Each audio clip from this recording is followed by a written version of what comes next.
창세기 11장 1절에서 9절 본문으로 하나님의 말씀 나누겠습니다. 오늘 말씀은 바벨탑 사건에 대한 내용입니다. 익히 잘 알려져 있죠. 이 바벨탑 사건의 의의는 무엇이냐면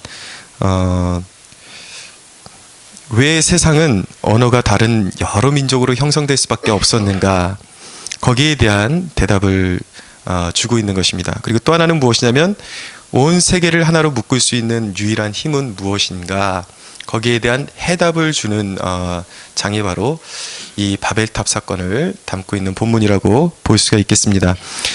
바벨탑 사건은 하나님을 경외하지 않는 사람들의 그 보편적이고 일반적인 그런 역사의 특성을 잘 보여줍니다. 하나님을 섬기지 않는 백성들이 어떤 사고방식으로 살아가고 있고 결국 그들의 종착점은 어디인지, 그것을 이 바벨탑 사건을 통해서 극명하게 보여주고 있는 것이죠. 분명한 사실은 무엇이냐면 바벨탑 사건은 의도적이고 그리고 계획된 하나님을 향한 죄인들의 그런 반역이었습니다. 근데 모든 인류가 지금 이 바벨탑 사건의 의의는 모든 인류가 지금 이런 형태로 가고 있다라는 것을 보여주고 있는 것이죠. 이 반역의 역사가 진행된 곳은 어디였냐면 2절에 보니까 시날 평지라고 그렇게 말씀하고 있습니다. 그런데 성경학자들의 그런 의견에 의하면 이전에 10장 8절에서 10절에 보면은 용사 니므롯에 대한 내용을 지난주에 우리가 나누었죠. 그 니므롯이 활동하던 그 지역, 그의 나라가 바로 시날 땅의 바벨이라고 말씀하고 있습니다. 그래서 이 바벨탑 사건을 선동했던 인물이 바로 용사 니므롯이었을 것이다, 그렇게 추측을 하고 있습니다. 그러면 하나님을 향한 인간들의 이 죄인들의 모반의 동기는 무엇이었습니까? 우리 1절 한번 같이 볼까요?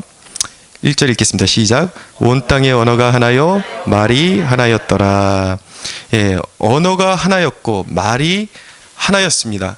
그래서 이에 언어가 하나였고 그들의 말이 하나였기 때문에, 그렇기 때문에 모반의 동기가 될 수 있었다라는 것입니다. 여러분, 언어가 무엇입니까? 언어는 원래 하나님께서 사람에게만 주신 것이었습니다. 어떤 동물에게도, 물론 동물에게는 어떤 자기네들끼리 의사를 교환할 수 있는 신호체계가 있긴 하죠. 뭐 울음소리나. 그러나 그것은 분명한 것은 언어는 아닌 것입니다. 언어는 분명히 하나님의 형상으로 지어진 사람에게만 주어진 특권이었습니다. 하나님의 놀라운 선물이었습니다. 왜 하나님께서 인간에게 언어를 주셨는가? 그것은 하나님의 형상으로 지어진 인간과 하나님께서 소통하시기 위해서, 대화하시기 위해서 하나님께서 인간에게 언어를 주셨습니다. 또 한 가지 언어의 의미는 민족을 이루는 단위가 최소한의 단위가 바로 한 언어가 되는 것이죠. 그래서 6절을 보면 이 언어가 최초의 사람들이 언어가 같았기 때문에 한 족속을 이루고 있었음을 말씀해주고 있는 것입니다.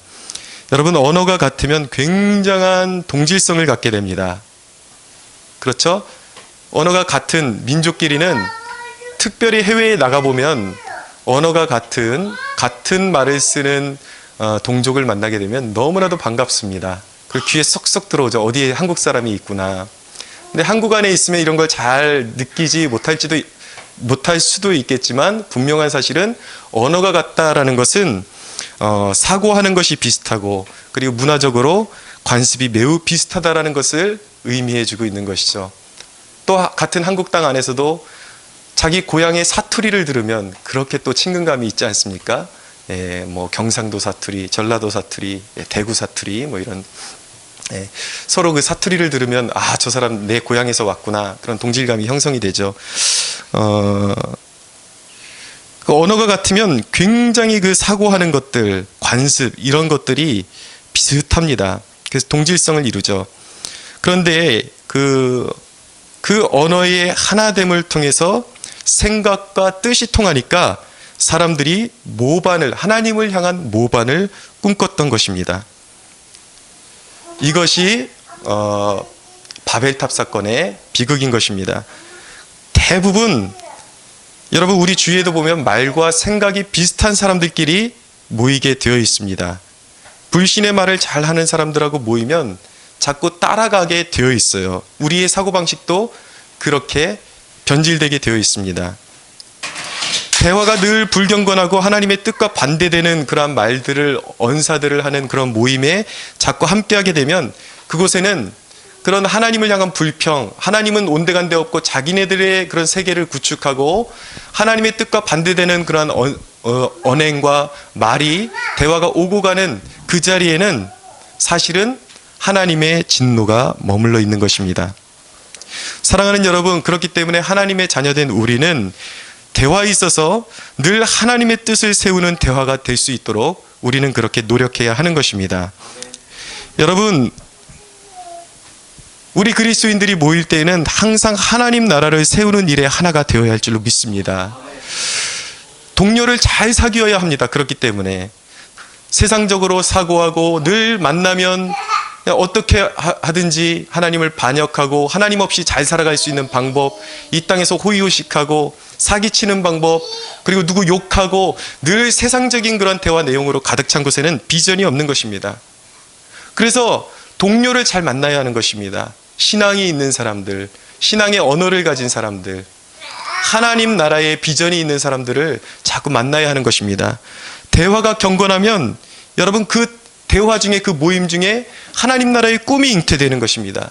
그것을 통해서 삶의 변화가 일어나는 것입니다. 여러분들의 언어를 통해서 주위에 거룩한 영향력을 끼칠 수 있게 되기를 바랍니다.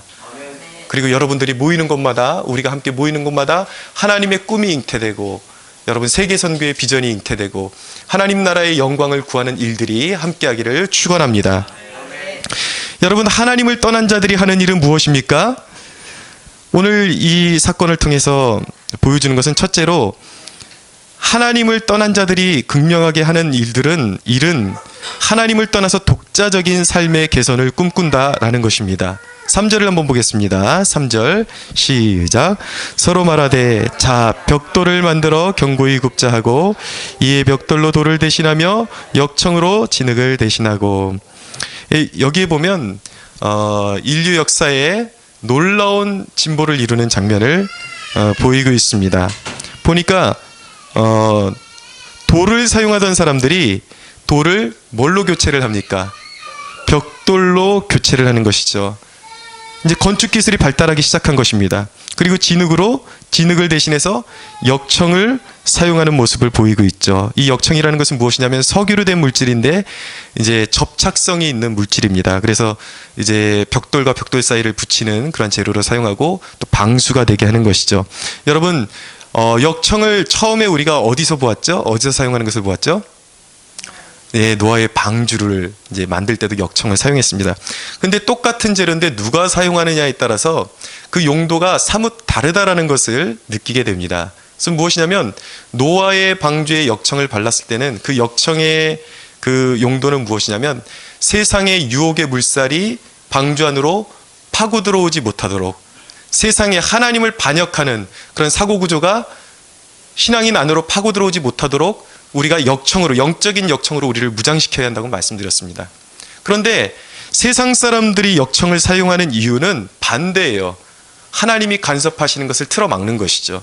하나님의 말씀이 작용하지 못하게 하고 하나님의 말씀이 간섭하는 것을 틀어막기 위해서 역청을 사용하고 있는 것입니다. 근데 오늘 말씀해 보니까 벽돌을 견고히 굽자라고 말씀하고 있습니다. 그들이 이야기하고 있습니다. 성경에 이런 한 구절, 사소한 것 같지만 그냥 이게 벽돌을 굽는 얘기구나, 그렇게 들릴 수도 있겠지만 성경은 전체적으로 영적인 원리를 담고 있는 말씀이에요. 그렇기 때문에 왜 특별히 벽돌을 구울 때 견고히 굽자라는 표현을 쓰는지 우리가 거기에 대해서 의미를 두고 파악할 필요성이 있는 것이죠. 견고히 굽자라는 그 말 속에 들어있는 의도는 무엇입니까? 분명한 것은 그들이 그렇게 노력함으로 인해서 문명이 고도로 발달해 갔다라는 것입니다. 단순히 이제 고대의 사건을 다룬 내용이기 때문에 에게 겨우 돌에서 벽돌로 바뀐 것이구나, 이게 아니라 우리 시대로 따지면 엄청난 과학적인 문명을 이루어 가고 있다라는 것을 보여주는 것입니다. 불과 얼마 전만 해도 우리 시대에 살아가는 사람들도 공중전화를 썼습니다. 개인적으로 손에 이 핸드폰을 들고 다니는 일은 상상할 수가 없었습니다. 그런데 시간이 지나서 지나지 않아서 이제는 모두가 손에 핸드폰을 들고 있고, 그냥 핸드폰 시대도 이제 지나서 스마트폰을 다 들고 있죠. 인간의 그 놀라운 그 발전시키는 능력으로 세상은 장족의 발전을 이루어가고 있다라는 것입니다. 문명이 고도로 발달해 갔어요. 그런데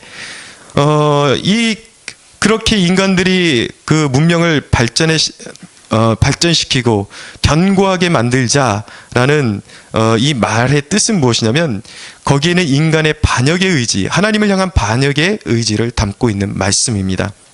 무슨 말씀이냐면, 인간은 하나님을 의지하지 않고도 독자적으로 삶을 개선시키기를 원했고 또 그렇게 했던 것입니다. 하나님의 간섭을 원하지 않았어요. 하나님을 추구하지 않고도 우리의 능력만으로도 우리는 세상의 유토피아를 건설할 수 있고 가장 행복한 나라를 건설할 수 있다고 믿었던 것이 바로 이 사람들이었습니다.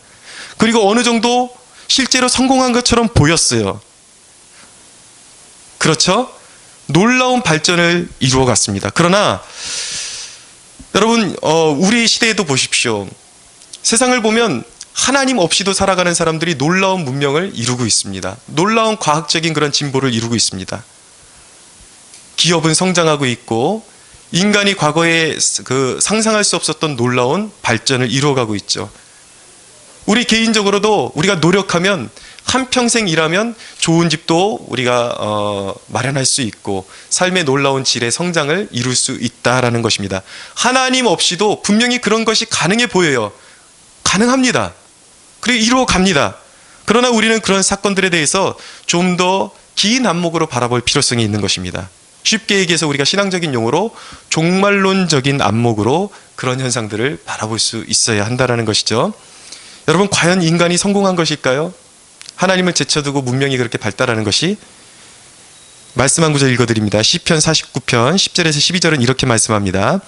그러나 그는 지혜 있는 자도 죽고 어리석고 무지한 자도 함께 망하며 그들의 재물은 남에게 남겨두고 떠나는 것을 보게 되리로다.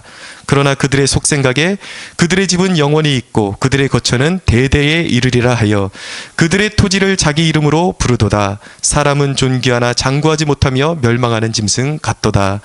여러분, 인간이 한평생 모으면 부자가 될 수 있습니다. 엄청난 기업을 이룰 수 있어요. 과학적인 문명을 이룰 수 있습니다. 그러나 하나님께서 너는 거기까지야 하면 그것을 다 놔두고 하나님께 부름 받아야 되는 거예요. 아무리 부자가 돼도 단돈 10원 한 푼도 가지고 이 세상을 떠날 수 없다라는 것이죠. 실오라기 하나 걸칠 수 없습니다. 모두가 썩어지는 것입니다. 모두가 멸망으로 가는 것입니다. 인간이 이루는 모든 업적이 종말적인 견지에서 모두가 그렇다라는 거예요. 그걸 보지 못하는 사람들을 성경은 어떤 사람들이라고 말하냐면 멸망하는 짐승과 같다라고 그렇게 말씀하는 것입니다. 또 한 구절 읽어드립니다. 시편 127편 1절에서 2절은 말씀합니다. 여호와께서 집을 세우지 아니하시면 세우는 자의 수고가 헛되며 여호와께서 성을 지키지 아니하시면 파수꾼의 깨어있음이 헛되도다. 너희가 일찍이 일어나고 늦게 누우며 수고의 떡을 먹음이 헛되도다. 사람들은 부단히 노력합니다. 꿈과 비전을 가지고 부단히 노력합니다. 자기의 야망을 이루기 위해서 부단히 노력합니다. 그러나 그가 아무리 일찍 일어나고 자기의 꿈을 이루기 위해서 일찍 일어나고 늦게 누우며 수고의 떡을 마신다고 할지라도 하나님께서 그것을 지켜주지 아니하시면 순식간에 무너질 수밖에 없다라는 것입니다. 미국에 보면 미국의 데스밸리라고 하는 그런 지역이 있다고 합니다. 이 데스밸리는 이제 번역하면 사망의 골짜기라는 뜻이에요. 근데 이전에 옛날에 미국 사람들이 미국 남가주에 가면 금이 엄청 많이 난다라는 그런 소문을 듣고 이제 남가주로 이제 다른 주에서 남가주로 가기 위하면 꼭 사막지대를 통과해야 했다고 합니다. 근데 그 사막을 통과하다 보면은 사람들이 하늘에서 놀라운 장면을 발견하게 된다라는 거예요. 무엇이냐면 파란 호수가, 정말 물 하나 없는 그런 사막지대에서 파란 호수가, 아주 청명한 호수가 자리 잡고 있는 것을 보게 된다라는 것이죠. 그래서 조금만 더 가면 물이 있구나 그러고 사막지대에서 그 물을 찾아서, 눈에 보이는 그 물을 찾아서 계속 가다 보면 사막 한가운데로 더 깊이 들어가게 된다라는 것입니다. 근데 그것이 알고 보니까 파란 호수가 아니라 그것을 일컬어서 신기루라고 하는 것입니다. 그러니까 헛된 환상이 보이는 것이죠. 사막 지역 가운데. 그래서 들어가다 결국 더 깊은 사막으로 들어가다가 결국은 그 끝은 죽음을 보게 되는 그런 일들이 비일비재했다라는 것입니다.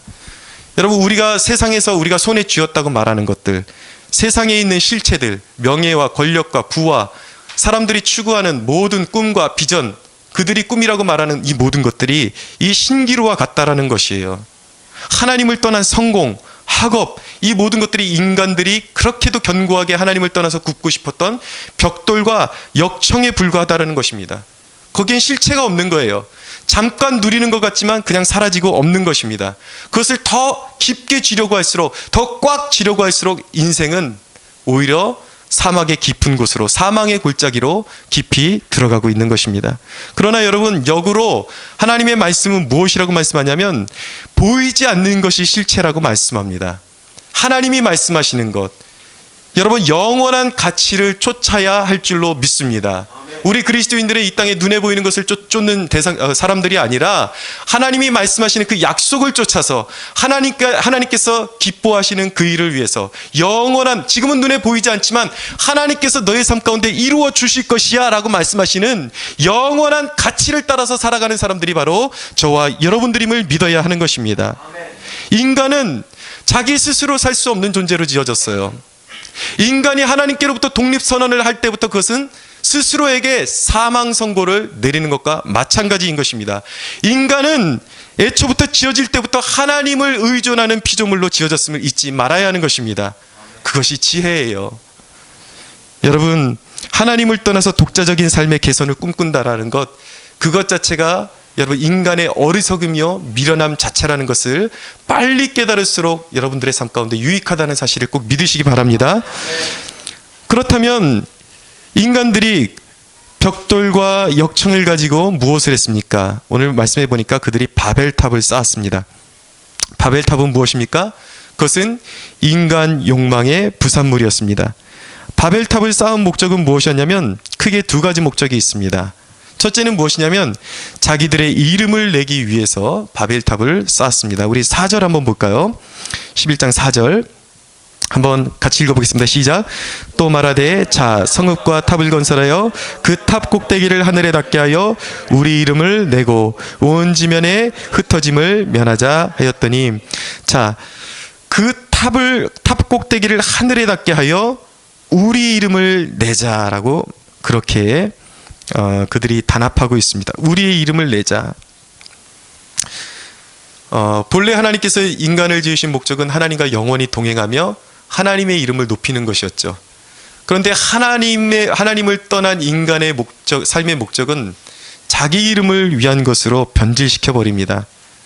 스스로 할 수 있다라는 그 헛된 꿈, 동기를 가지고 인간들은 그렇게 탑을 쌓아 올렸습니다.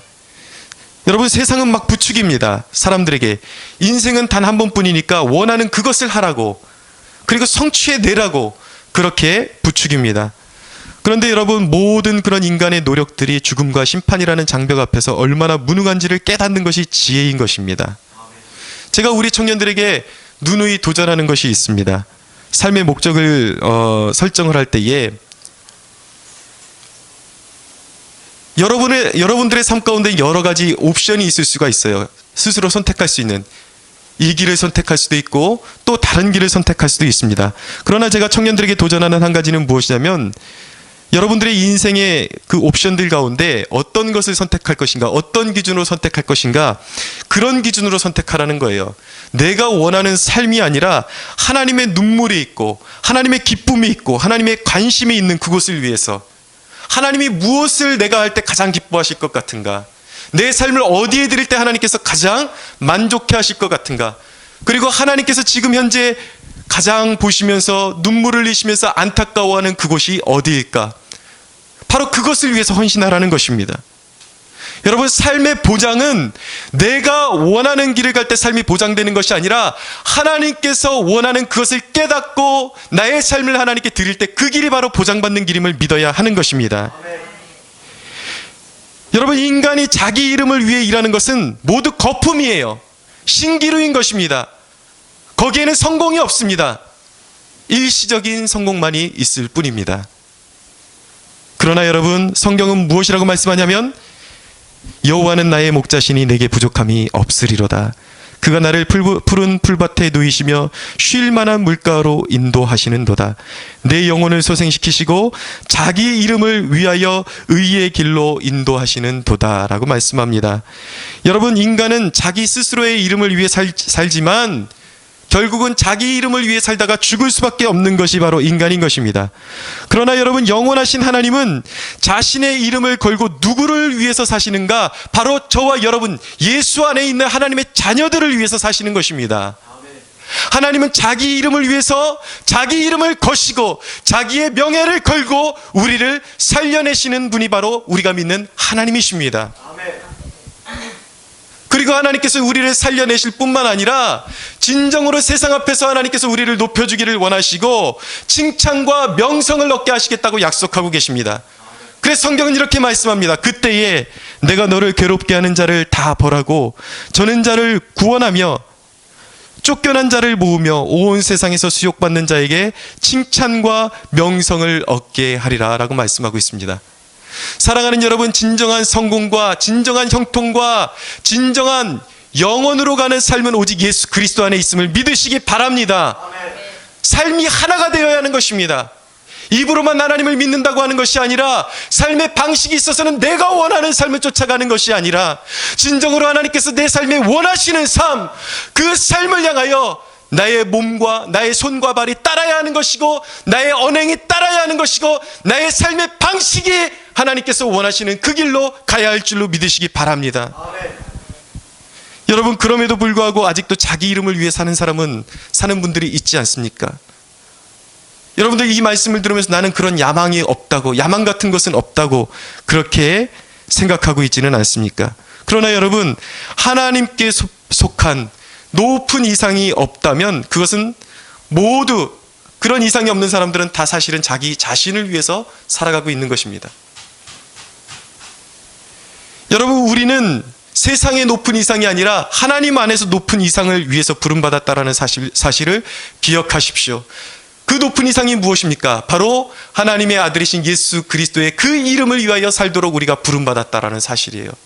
예수의 이름을 위하여, 하나님의 영광을 위하여, 여러분, 그 높으신 부르심을 위해서 살아야 하는 것입니다. 그것이 없는 모든 사람들은 결국 자기 욕망대로 살다가 죽을 수밖에 없다라는 것이죠. 며칠 전에 이사했습니다. 저희 집에 이사를 했는데 이제 짐을 좀 이렇게 정리하고 나오는데 우리 사모님이 아기랑 같이 나오는데 그 동네에 한 어르신이 아무 안면도 없는 분이 나오시면서 자기 집 앞에 쓰레기가 있는 걸 괜히 저희 사모를 쳐다보면서 이런 데다가 쓰레기를 버리고 있다, 안 좋은 소리를 막 이렇게 대놓고 하시더라는 거예요. 전혀 그 쓰레기랑 관계도 없는 사람인데 엉뚱한 데다가 화풀이를 하신다라는 거예요. 그 얘기를 듣고 기분이 너무 안 좋았다 그러더라고요. 근데 저도 그 얘기를 들으니까 기분이 착잡하더라고요. 그냥 인간적인 본성 같으면 한번 마주치면은 뭐라고 한마디 해주고 싶은데 제가 그렇게 말했습니다. 우리 이곳에서는 우리를 위해서 살지 맙시다. 하나님의 이름을 위해서 삽시다. 그럴지라도 사람들이 억울하게 할지라도 우리 화내지 말고 모두가 여기서 전도의 어떤 이렇게 통로가 될 수 있는, 전도의 대상자들이 될 수 있는 분들이니까 그들의 영혼을 구원하기 위해서 하나님의 이름을 위해서 우리 삽시다. 그렇게 이야기하고 정말 할 수 있는 대로 우리가 숨 죽이고 주위에 있는 이웃들과 우리 좋은 관계 맺으면서 삽시다. 그렇게 이야기를 했습니다. 여러분, 그리스도의 이름을 위해 사는 것, 하나님의 높은 이상을 위해 사는 것은 어떤 높은 업적을 이루는 것에서부터 시작되는 것이 아닙니다.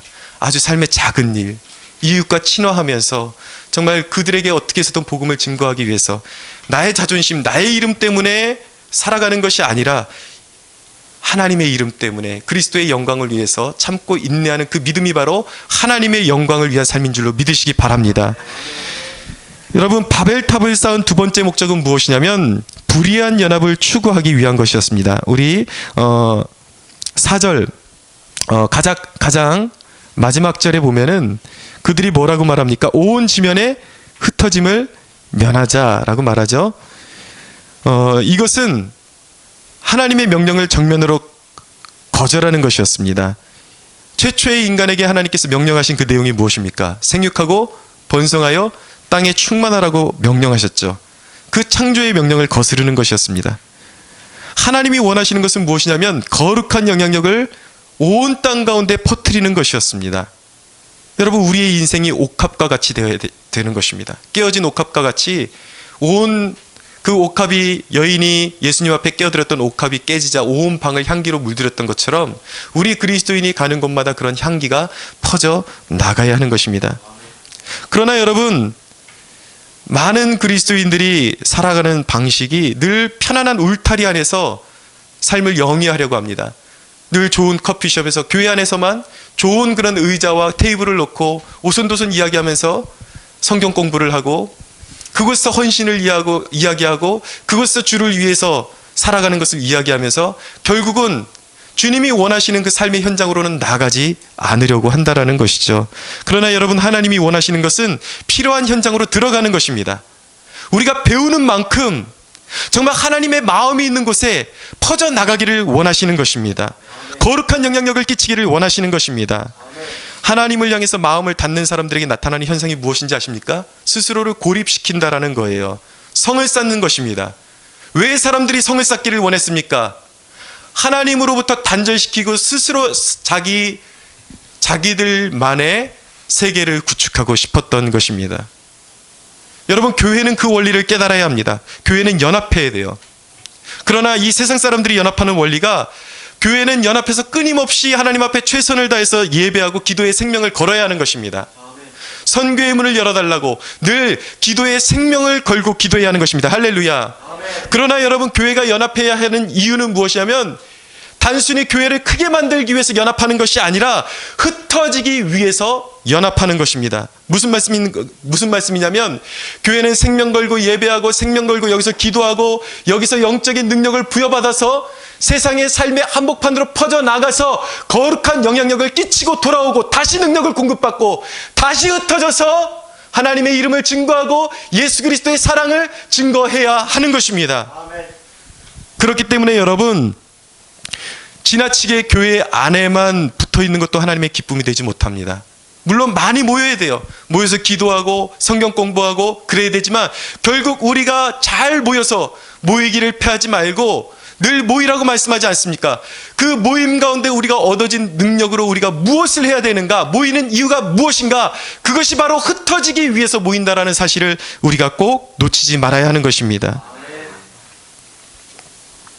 자, 여러분, 이 불의한 모반을 꿈꿨던 바벨탑을 쌓아 올렸던 자들을 향한 하나님의 대처는 무엇이었습니까? 첫째는 불의한 인간의 행보를 간파하셨다라는 것입니다. 5절 한번 읽어보겠습니다. 5절 시작. 여호와께서 사람들이 건설하는 그 성읍과 탑을 보려고 내려오셨더라. 하나님께서 탑을 보려고 내려오셨더라라고 말씀하고 있습니다. 어떻게 보면은 어떤 하나님의 유한성을 보여주는 그러한 대목 같습니다. 하나님이 그럼 그동안 모르고 계셨다가 인간들이 그렇게 하는 일을 보시기 위해서 내려오셔야만 했는가? 그것이 아닙니다. 하나님은 온 땅에 충만하게 거하십니다. 모든 것을 아시고 거하지 않는 곳이 없으십니다. 하나님은 온 땅에 편재하세요. 그런데 이런 표현을 뭐라고 하냐면 우리가 신학적으로 하나님을 마치 인간의 그런 모습처럼 표현한다고 해서 신인 동형론적 표현이라고 그렇게 이야기를 합니다. 이 대목이 말씀하는 그 의도는 무엇이냐면 하나님이 인간의 모든 불의한 중심과 동기를 주목하고 계시다라는 것을 표현하고 있는 것입니다. 여러분, 하나님은 여러분이 인생에 세운 탑을 연단해 보실 것입니다. 우리 인간은 반드시 탑을 세울 수밖에 없어요. 무엇이든지 어떤 공적을 세우게 될 것입니다. 여러분들이 인생에 나름대로의 인생에 내가 이것이 나의 꿈이다, 나의 비전이다, 그러면서 뭔가를 추구하면서 가게 될 것입니다. 그러나 하나님께서는 언젠가 그 여러분들이 세운 인생의 탑을, 그 탑이 진정으로 하나님의 영광을 위한 것이었는지 자신만의 욕망이었는지 달아보실 거예요. 그것이 바로 고린도 3장에 있는 말씀입니다. 하나님께서 공적을 밝히신다라고 말씀하고 있어요. 인생의 시련, 어떤 계기 가운데 하나님께서 큰 시험을 주시고 시련을 주실 텐데, 그 시련이 지나가면 우리가 세운 탑이 진정으로 하나님의 영광을 위한 것이었는지 내 욕망이었는지 드러나게 돼 있다라는 것입니다. 내 욕망을 위해서 세워진 탑은 흔적도 없이 무너지고 말 거예요. 그러나 진정으로 하나님을 위해서 세워진 탑은, 그 공적은 그 불같은 시련이 올 때 약간 흔들림이 있고 파손은 되겠지만 여전히 견고하게 서 있다라는 것입니다. 저는 여러분들의 인생이 그렇게 견고해지기를 축원합니다. 6절을 보세요. 한번 읽겠습니다. 6절 시작. 여호와께서 이르시되 이 무리가 한 족속이요 언어도 하나이므로 이같이 시작하였으니 이후로는 그 하고자 하는 일을 막을 수 없으리로다. 아멘. 인간이 하는 일을, 이 바벨탑을 그냥 놔두면 하나님이 막으실 수 없을 것 같다라는 그런 말씀을 하고 있습니다. 그런데 여기서도 오해가 있어서는 안 되겠죠. 이 말씀은 인간이 탑을 꼭대기까지 올리고 인간이 세력을 떨칠 때에 하나님이 도저히 인간들의 그 힘에 눌려서 감당할 수 없게 될 것이라는 말씀이 아니에요.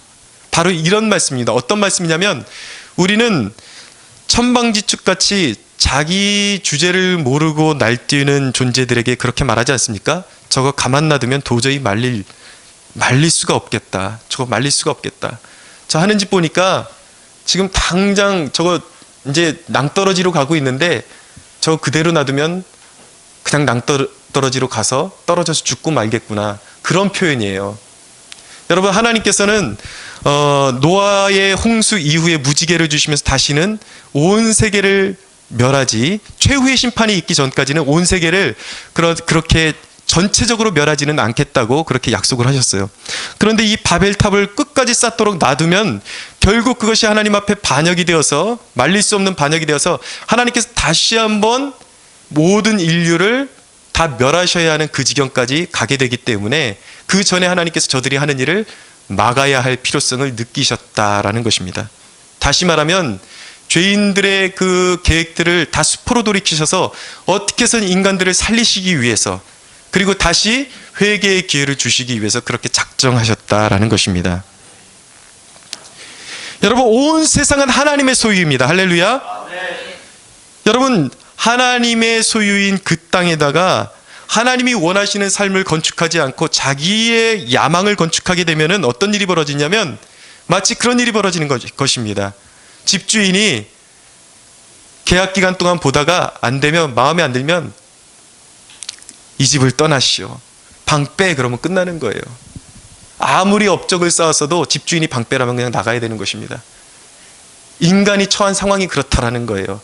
하나님이 의도하신 땅, 하나님이 말씀으로 지으신 땅에서 하나님의 영광을 드러내지 않고 자기 욕망을 위해서 살아가다가 언젠가는 지푸라기처럼 흔적도 없이 사라져야 하는 것이 바로 인간이라는 것이죠.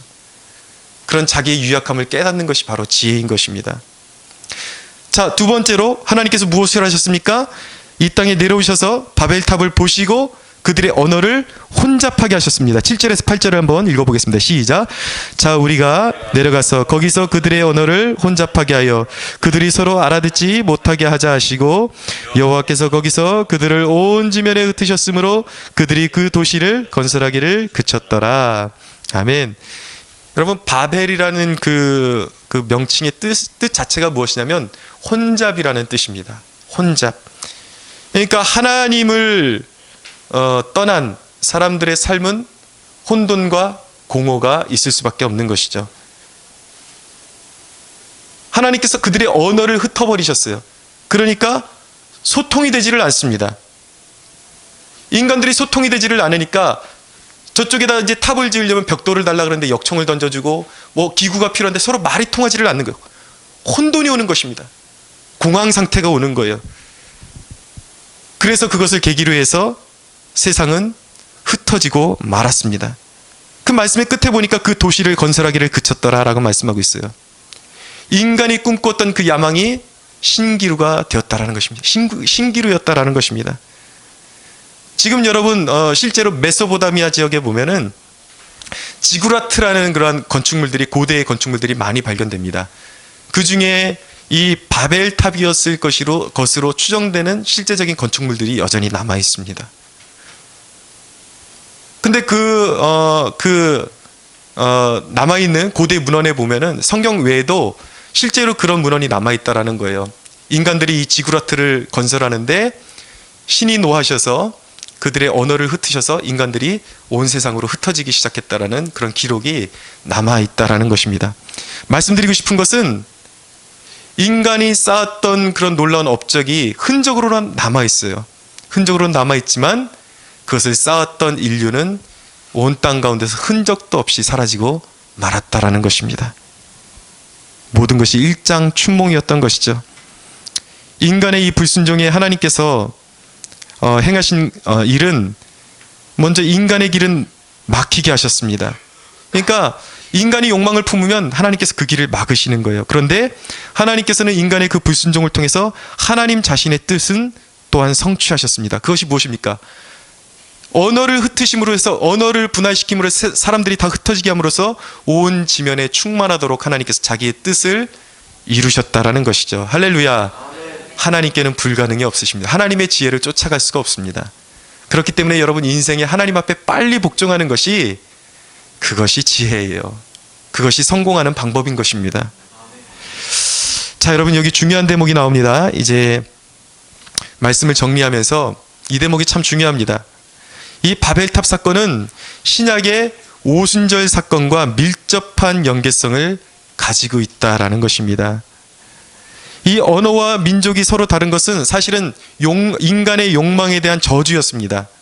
그러나 사도행전 2장에 보면 어떤 사건이 나오죠? 오순절에 성령이 강림하시는 사건이 나오죠. 그러면서 성령이 임하시면서 사람들이 어떤 현상을 경험하게 되었습니까? 방언이 터져나오기 시작했습니다. 그 사도행전 2장에 나오는 방언은 지금 우리가 하는 방언하고 약간 다른 것이 세계 각국에 왔던 사람들이 알아들을 수 있는 언어였어요. 그 사람들이 왔던 자기 지역의 언어를 예수님의 제자들이 각국의 언어로 하나님의 큰 일을 선포하고 있었던 것입니다.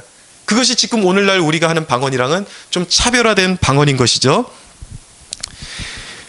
여러분, 이것이 의미하는 것은 무엇이냐면, 이것은 이 오순절 사건은, 이 방언의 사건은 바벨탑 사건의 저주가 이제 복음 안에서 풀어질 것을 예표하는 사건이었습니다.